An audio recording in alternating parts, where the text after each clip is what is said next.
예, 이 본문은 버가모 교회에 보낸 편지입니다. 예수님이 보낸 편지입니다. 성령이 보낸 편지입니다. 아버지 하나님이 보낸 편지입니다.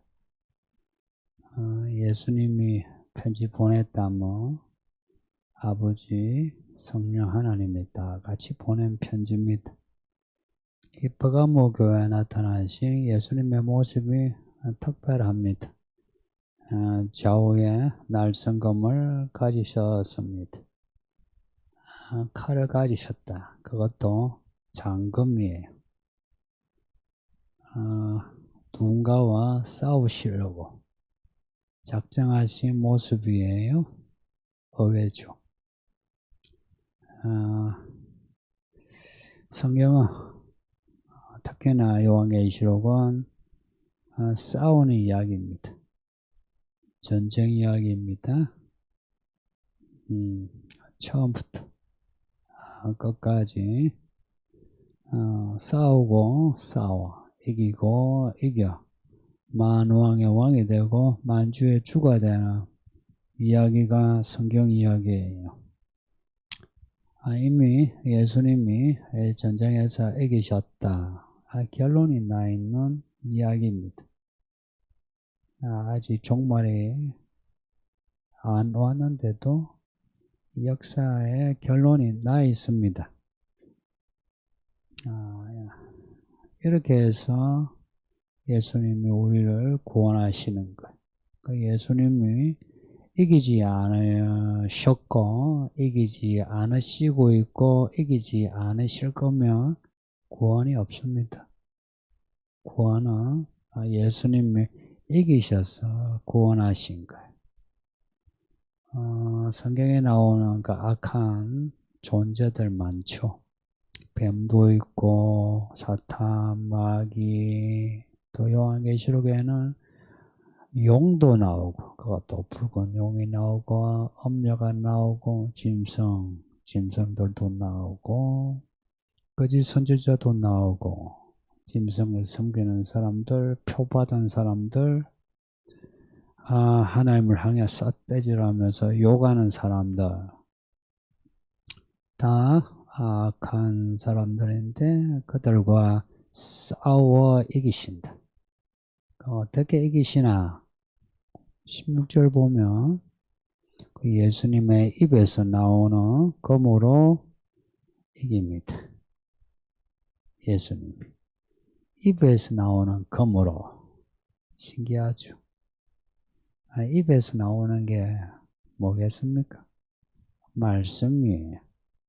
예수님은 직접 손 안 대셔도 입에서 나오는 말씀으로 이기고 이겨 모든 걸 처리하시고 우리를 구원하십니다. 할렐루야. 정말 대단하신 분이십니다.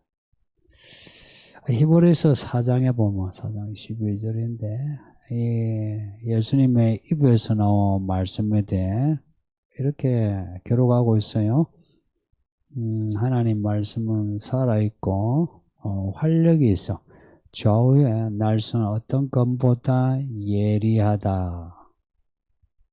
말씀이 칼보다 예리하답니다. 그런 예리한 검으로 사람의 혼과 영과 골수와 관절을 찔러 쪼개고 마음의 생각과 뜻을 판단한답니다. 이 말씀이 싸우는 검일 뿐만 아니라 찔러 쪼개어 판단하는 검이라는 거예요. 그 의사가 칼 가지고 수술하죠. 뭐 그런 것처럼 이 말씀으로 우리의 내면과 외면을 다 자극하고 판단하신답니다. 뭐 그냥 판단만 하시는 건 아니죠. 그걸로 살려내시니까. 근데 이 말씀이 이렇게 자극하고 판단하니 말씀을 읽고 듣는 사람들 마냥 편하진 않습니다. 이제 말씀을 듣고 사람이 하고 싶은 말 하는 거 들으면 듣기 편하죠.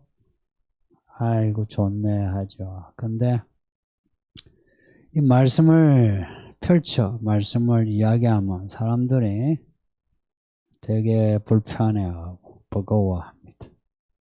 여러분은 어떠신지? 예수님이 그 버가모 교회 하신 첫 말씀은 버가모 교회가 있는 버가모 도시에 대한 말씀을 하시네요. 13절에 거기는 사탄의 권세가 있는 곳이다. 거기는 사탄이 사는 곳이다. 이 버가모 교회에 버가모가 사탄의 권세, 사탄의 자리, 그리고 사탄이 사는 곳, 사탄의 집이 있는 곳이다.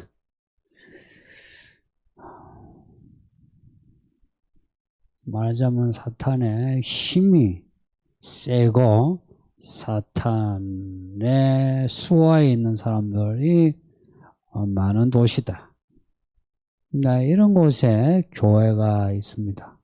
이런 곳에 교회가 있으면 무슨 일이 일어날까요?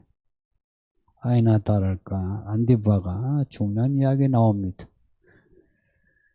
사탄의 집에, 사탄의 자리, 그곳에 교회 세우고 교회생활 하니까 순교자가 나옵니다.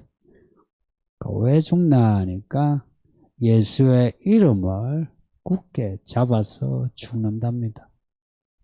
예수 믿을래 안 믿을래? 믿습니다. 한 거예요. 교회 갈래 안 갈래? 교회 갑니다. 너 예수 믿으면 죽여. 그러니까 죽여요. 그랬다는 거예요.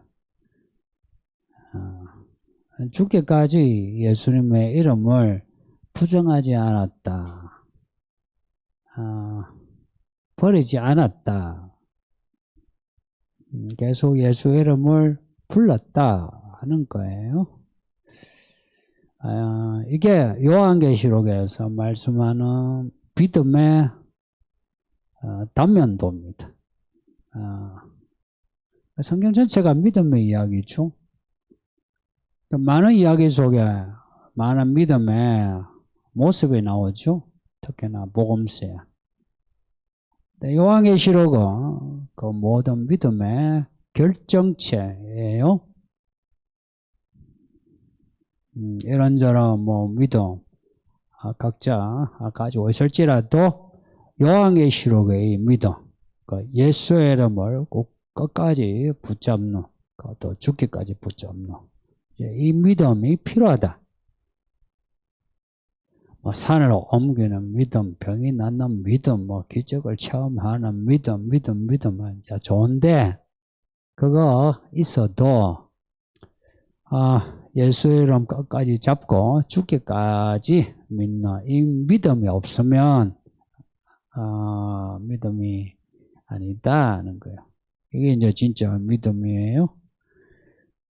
예수의 이름을 끝까지 버리지 않는 입니다. 그래서 구원은 어떻게 받노? 끝까지 믿으면 구원받습니다. 지금 믿어도 끝까지 안 가면 구원을 잃어버립니다. 요한계시록 뒤에 또 중요한 이야기 나오는데 11장에 두 증인이 중요한 이야기 나와요. 두 증인을 두 감람나무 이렇게 부르기도 하는데 두 증인이 이 복음을 전하다가 죽어요. 왜 죽나? 사람들이 미워해서 이 두 증인을 죽여요. 어디서 죽이나? 예루살렘에서. 예루살렘이 좀 특별한 도시 아닌가요? 그래도 거룩한 성으로, 거룩한 성전이 있던 곳으로 이렇게 여기는데 그곳에서 이 두 증인이 죽어요. 옛날에 예수님이 예루살렘에서 죽임을 당하신 것처럼 이 두 증인도 죽어요. 그 11장에 이 두 증인이 죽어, 그리고 예수님이 죽어 예루살렘 다들 예루살렘 성지 순례해서 성지라 그러죠. 근데 성경은 예루살렘을 이제 성지하지 않고 뭐라고 하냐, 영적으로 하면 소돔이라 하고 애굽이라고도 한다. 이제 저 예루살렘이 영적으로 하면 소돔이라 애굽이라 그렇게 한다는 것. 이미 예루살렘은 소돔이고 애굽이다 겁니다. 예루살렘에서 이런 일이 일어난다 하면 세상에 다른 도시들은 어떻겠습니까? 예루살렘에 일어날 일보다 더 악한 일이 일어나는 거예요. 버가모만 악한 게 아니고 세상 도시가 다 악하다는 이야기입니다. 우리가 있는 이 교회가 서울에 또 강남에 있잖아요. 다들 강남 하면 이제 좋아하죠. 빌딩도 크고 집도 좋은 데 있고. 근데 우리는 성도님들 너무 실망하지 마시고 이 강남에 이 서울에 살면서 이 도시가 어떻던가요? 제가 서울 올라왔을 때 하고 지금 비교하면 그때보다 서울이 많이 변했는데 빌딩도 변했지만 무엇보다 사람들이 많이 악해졌습니다. 나라도 악해졌고 예전에 그 악을 좀 숨겼어요. 약간 부끄러워하고 은밀하게 했는데 이제는 대놓고 해요. 대놓고 악이다 어쩔래 붙어볼래. 이게 지금 도시들의 모습입니다. 네, 이런 악한 도시에서 일어나는 일 무슨 일이겠습니까? 버가모에서 일어나는 일과 다르지 않습니다. 예수의 이름을 끝까지 붙잡는 사람, 죽거나 불이익당하거나 불편하거나 힘든 일 생깁니다. 좀 듣기에 섬뜩하겠지만 요한계시록에는 믿음을 지키다가 죽는 이야기가 많습니다. 대놓고 죽는 수를 이제 말씀하면서 그렇게 믿음으로 죽는 사람의 수가 차야 예수님이 오신답니다. 언제 예수님이 오시노? 라고 이제 묻잖아요. 그 일시는 몰라도 정확한 거는 예수 이름을 지키다가 죽는 사람의 수가 차면은 그날 오십니다. 계시록에서 밝혀놓은 이야기입니다. 근데 사람들이 죽는 걸 많이 두려워하고 불편한 거 피하고 죽는 거 그런 거 놔주고 버거우면 말씀이 좀 불편하고 버거우면 안 들으려고 합니다. 이제 그렇게 되면 이거예요. 중간지대가 없어요. 좌로 안 가면 우로 가요. 우로 안 가면 좌로 가게 돼요. 그래서 이 말씀을 피하면 저절로 도시의 악에 빠지게 됩니다. 저절로 악하게 돼요. 도시의 악이니까. 나만 악합니까? 다 같이 악하죠. 그래서 자기가 악한 줄 모르고 악한 말을 하고 악한 행동을 하게 되고 악한 결과를 가지면서 악과 친구가 됩니다. 우리가 서울 사람 아닙니까? 그렇게 되고 있습니다. 어쩌면 좋습니까? 그런데 이 버가모 교회의 안디바는 예수의 이름을 끝까지 붙잡고 죽었다. 죽임을 당했다는 겁니다. 이런 안디바를 충성된 증인이라고 말씀하네요. 충성된 증인. 믿음의 증인이라는 거예요. 그래서 요한계시록에는 증인이란 말은 믿음으로 죽는다 하는 결과와 항상 연결되어 있습니다. 땅끝까지 내 증인이 되리라 라고 하셨잖아요. 예수님이. 그럼 그 증인의 결과는 예수의 이름으로 죽임을 당하는. 다 죽는 건 아니라도 살면서 자아를 죽이고 자기의 이익을 죽이고 이런 그 죽는 이야기가 있는 사람이라야 예수님의 증인으로 말할 수 있죠. 근데 이런 그 순교자의 믿음이 있는 이 교회가 얼마나 고결합니까? 저는 아직도 죽는 게 겁나는데. 아픈 것도 겁나고요. 불편한 것도 겁나고요. 가난한 것도 겁나고요. 겁쟁입니다. 여러분은 이런 겁쟁이 목사의 설교를 듣고 있습니다. 그러니까 제게 용기를 주세요. 근데 이런 순교자적인 믿음의 교회인데 이 교회 예수님이 거슬리는 게 있어가지고 또 책망하십니다. 여기 책망한다, 뭐 두어 가지 책망한다는데 이 말의 의미는 내 눈에 거슬리는 게 좀 있는데 그런 뜻입니다. 이렇게 예수의 이름을 붙잡고 죽임을 당하는 이런 교회에 예수님이 두어 가지 책망할 게 있다 하고 그것을 들이대십니다. 이만큼 하면 됐어. 내가 책망할 거 있어. 내가 말하지 않을게. 이러시면 좋잖아요. 그죠? 여러분도 그거 원하죠. 내가 다른 걸 잘하면, 목사님, 내게 좀 부족한 거 있어도 넘어가 주세요. 이러고 싶죠. 그리고 이 못난 목사는 늘 그렇게 해왔습니다. 그러니까 이 꼬라지지. 예수님 눈에 거슬리는 건 뭐냐? 발람과 니골라당의 문제라는 거예요. 이 발람은 민수기에 나오는 사람입니다. 이스라엘 사람이 아니고요. 어느 쪽 사람인지 정확하지는 않은데 약간 바깥 사람입니다.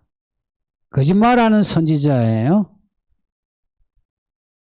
근데 이 사람이 모압 왕 발락과 이렇게 결탁을 해가지고 이스라엘을 저주하려고 했어요. 근데 저주가 안 된 거라. 하나님이 강제적으로 저주 못하게 하시고 축복하게 하신 거예요. 근데 이제 그 뒤에 저주는 안 되고 어떡하나 이 발람이 어떡하든지 이스라엘을 무너뜨려야 되는데 이제 무너뜨리는 계략이 뭐냐? 모압 여자를 이스라엘 남자들 꾀해가지고 음행을 하게 하고 우상숭배도 하게 하고 음행도 하고 우상숭배도 하게 되고 이게 민수기 25장의 내용입니다. 하니까 이게 잘 먹힌 거예요. 그래서 이스라엘 남자들이 모압 여자와 연애하고 결혼하고 하면서 또 바알에게 제사도 하고 이런 이스라엘이 이제 무너지게 되었어요. 하나님이 이제 치시는데 24,000명의 사람들이 연병으로 죽어요. 전염병으로 죽었다. 그래서 그 후에 이 발람, 이 이름만 들어도 이스라엘 사람은 탐욕과 뇌물 받고 저주하려 했거든요. 그래서 탐욕과 탐식과 혹은 이스라엘 파괴대에서 파괴자 그렇게 그 이름을 부릅니다. 근데 이상하죠. 이런 순교자적인 믿음의 교회에서 이런 발람의 교훈, 이런 파괴자의 교훈을 받아들이고 니골라 1당의 교훈을 받아들였다. 실은 이들이 말하는 것이 구체적으로 뭘 말하는지는 잘 몰라요. 그러나 그 결과가 음행과 우상숭배인 거 보면 이들이 사람들을 이렇게 꾀해가지고 아주 현란한 논리로 사람들 마음을 혹 잡아가지고 결국에는 우상숭배하고 음행을 하게 했다 이야기입니다. 그래서 성도님들, 열매를 보고 알리라 그랬어요. 그 사람의 믿음이 어떠한지는 그 사람의 말과 행동, 결과를 보면 압니다. 그 사람이 하는 말의 논리 과정은 혹 우리도 속을 수 있어요. 그런데 그 사람의 인격이 어떠하고 삶의 모습이 어떠한가 이걸 보면은 나옵니다. 그래서 여러분은 교회 안에서나 밖에서나 열매가 좋은 사람과 가까이 해야 합니다. 열매는 없는데 말 잘하는 사람 조심하세요. 열매는 없는데 잘 먹고 잘 사는 사람 조심하세요. 학벌 좋은 사람 조심하세요. 열매는 없는데.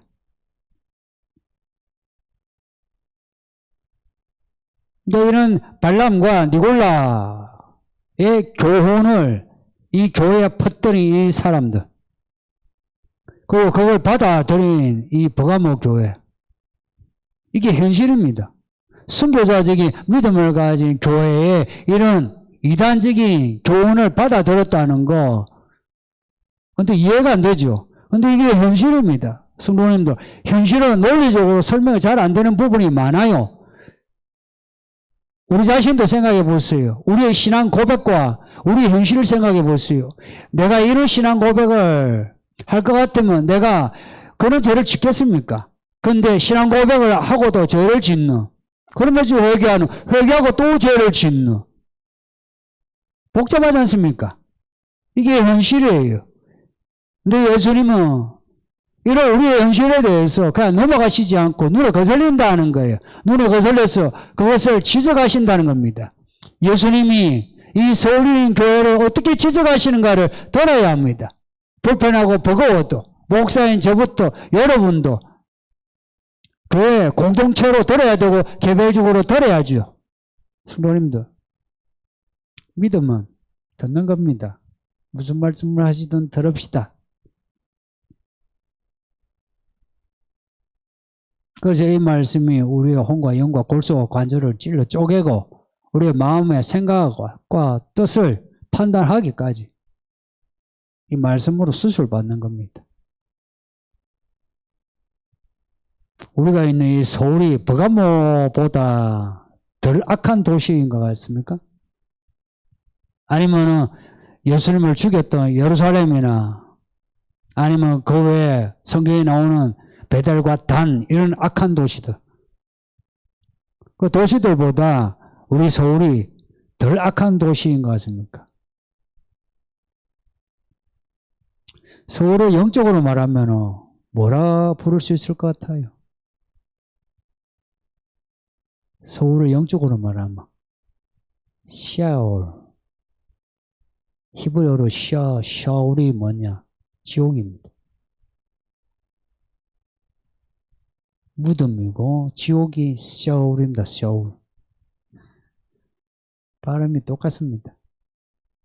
약간 외국인들 발음 굴리면 그 발음이 히브리어로 지옥입니다.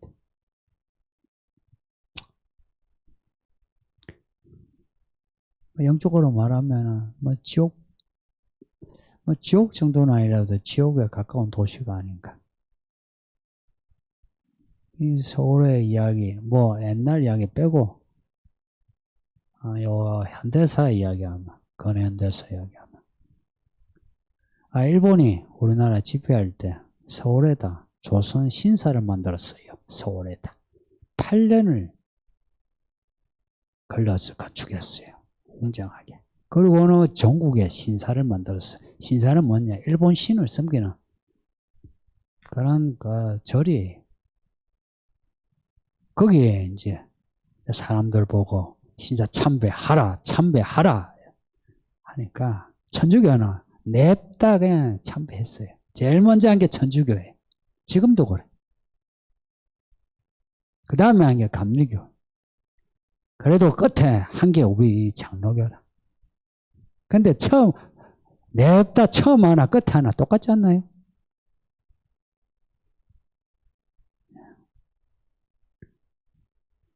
우리 교단도 했어요. 우리 교단에서 이제 총회 하는데,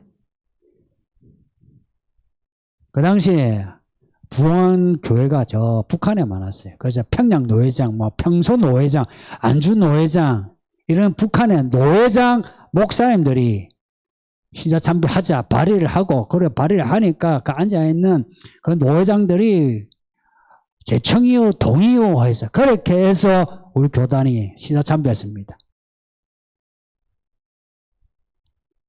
북한의 목사님들이 주동이 되라. 그리고 해방되고 난 뒤에 남북한 갈라지고 북한이 공산화되었습니다.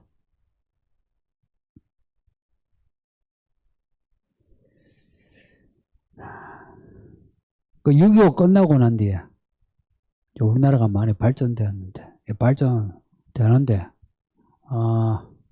한강의 기적이라 하긴 하는데, 이런 기적이 있기까지 많은 악을 우리가 그대로 받아들였습니다. 그래서 사람들이 정의가 먹고 이런 데 관심보다는 그냥 먹고 사는데, 잘 먹고 잘 사는 게 그게 정의인 거예요. 경제성장이 그게 가장 최선인 거라.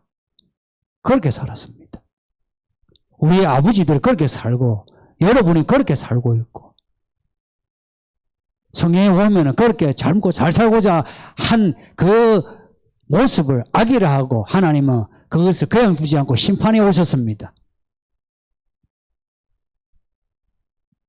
만일 지금 정부가 일제 때 신사참배처럼 뭔가 참배하라면 이 한국에, 특히나 서울의 교회들이 어떻게 반응할 것 같습니까? 순교자적일 것 같습니까?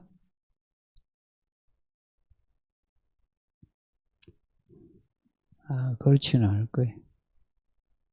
제가 볼 때 세상의 악이 서울에 모여 있고, 서울에 있는 교회들도 그 악에 취해 있습니다. 취해 있어. 술 안 먹었는데 취해 있어요. 감각이 없어요. 술 취한 사람 하는데 주워 패도 주워 팬다는 게 아니고, 때린다 해도 통증을 몰라요. 그러니까 하나님이 우리의 해초리 되잖아요. 그러면 아야 하고 정신을 차려야 하는데 몰라요. 말씀을 이렇게 들으면 깨달아야 하는데, 무슨 말씀인지 그냥 쑥 지나가요. 앉아서 듣기는 들어. 여러분도 듣죠? 듣기는 들어. 근데 쑥 지나가. 쑥 지나가. 그러면 이 서울에 있는 교회들이 뭐 악과 싸우겠느냐? 싸울 만한 교회가 얼마나 될 것 같습니까?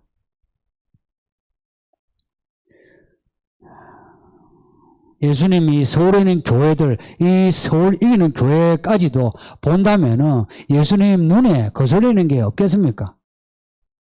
7교회 이야기 지금 보잖아요. 에베소 교회만 해도 다 좋아요. 근데 처음 사랑을 잃었다면서, 처음 사랑 잃은 것을 회개하지 않으면 촛대를 옮긴대요. 이런 예수님이 이 서울에 있는 교회들, 이 서울에 있는 교회를 보고서 거스리는 것을 그냥 넘어가겠습니까? 아니면 거스리는 그것을 지적하면서 이 문제, 저 문제 지적하지 않겠습니까?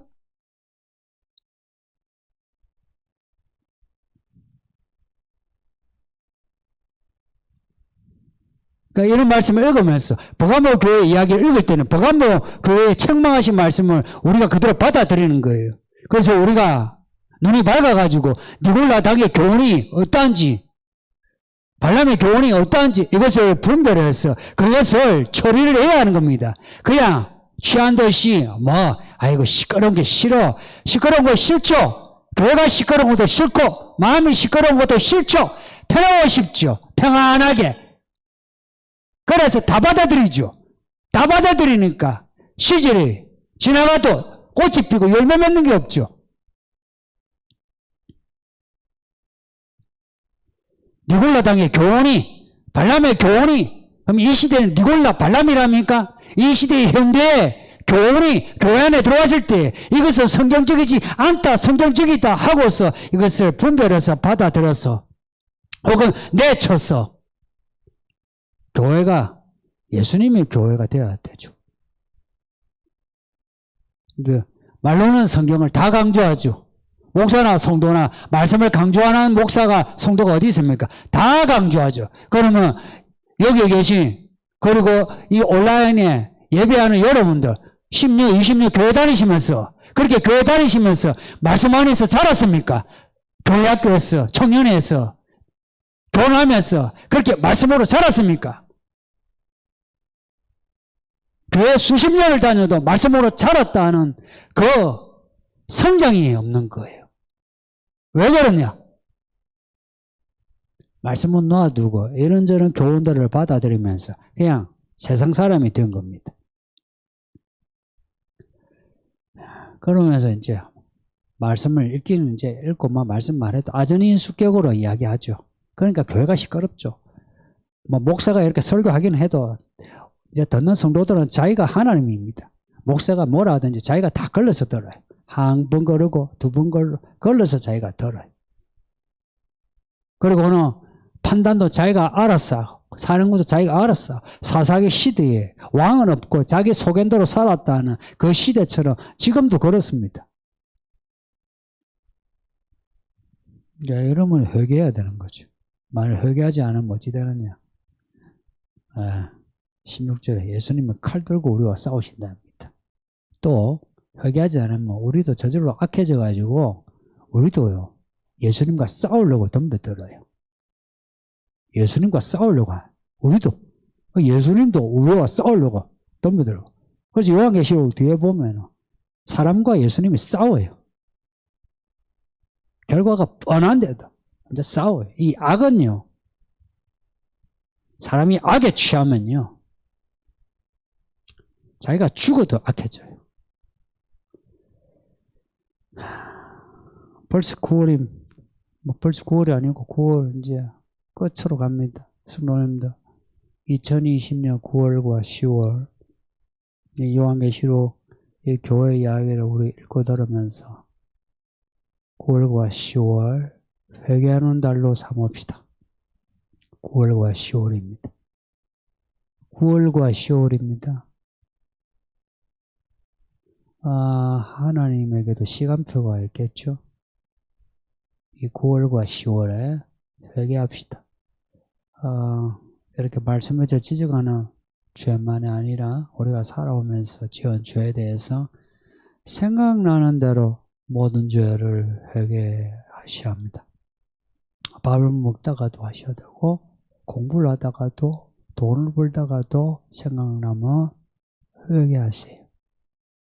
그래서 죄를 처리해 나가야 합니다. 생각이 안 나면 어떡하나. 그럼 생각이 안 나면은 내가 모르고 지은 죄 용서하소서라고 뭐 하셔야죠. 근데 생각할 수 있는 거는 생각하세요. 내가 어디서 떨어졌는지 생각하라. 기억하라. 그래서 처음 회개를 가져라. 이게 에베소 교회 주신 말씀이죠. 똑같이 생각할 수 있는 거는 피하지 마시고 생각하셔서 회개하셔야 합니다. 그리고는 일상에서 살면서 예수 이름을 꼭 붙잡고 사세요. 이게 영적 전쟁입니다. 칼 들고 손에 칼 들고 싸우는 게 아니고 주의 입에서 나오는 그 말씀을 붙잡고 살아가는 게 그게 영적 전쟁입니다. 예수의 입에서 나오는 이한 금이 이기고 이기더라 하신 것처럼 우리가 주의 말씀을 붙잡고 살기만 하면은 이기는 자가 됩니다.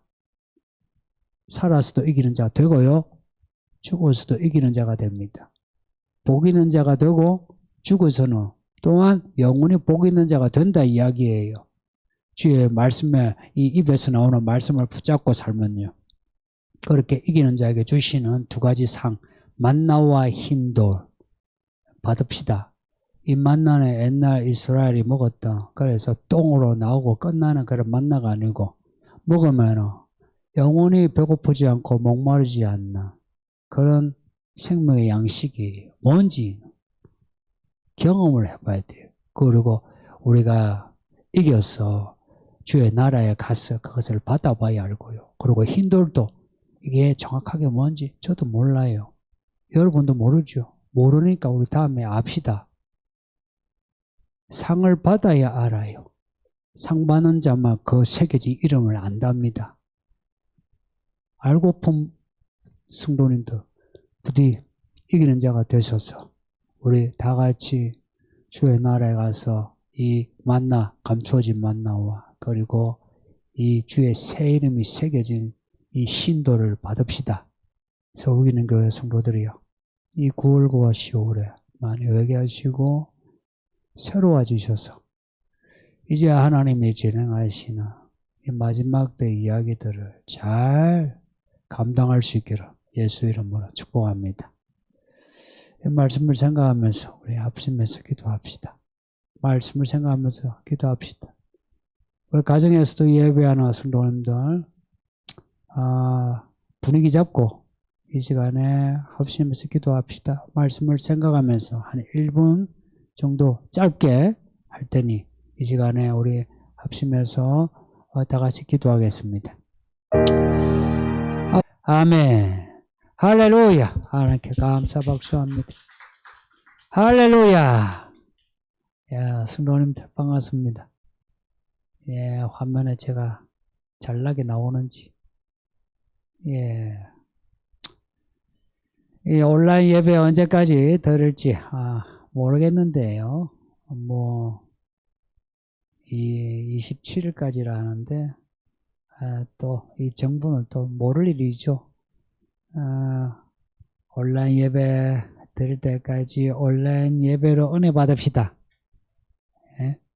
그러니까 또 집에서 그렇게 모여서 예배할 때 이 주의를 예전에 예배당에서 들을 때와 또 다른 더 재미나고 여유로운 시간들을 가졌으면 합니다. 그리고 우리 아이들도 그렇게 집에서 예배 드리면서 믿음이 이제 예수님처럼 믿음이 장성한 아이들로 자라기를 바랍니다. 예, 광고는 홈페이지 참고하시고, 예, 오늘도 남은 시간 즐겁고 유익하고 아름답게 가을날의 아름다움처럼 아름답게 보내길 바랍니다. 예, 바이바이. 예, 다음에 보겠습니다. 바이바이.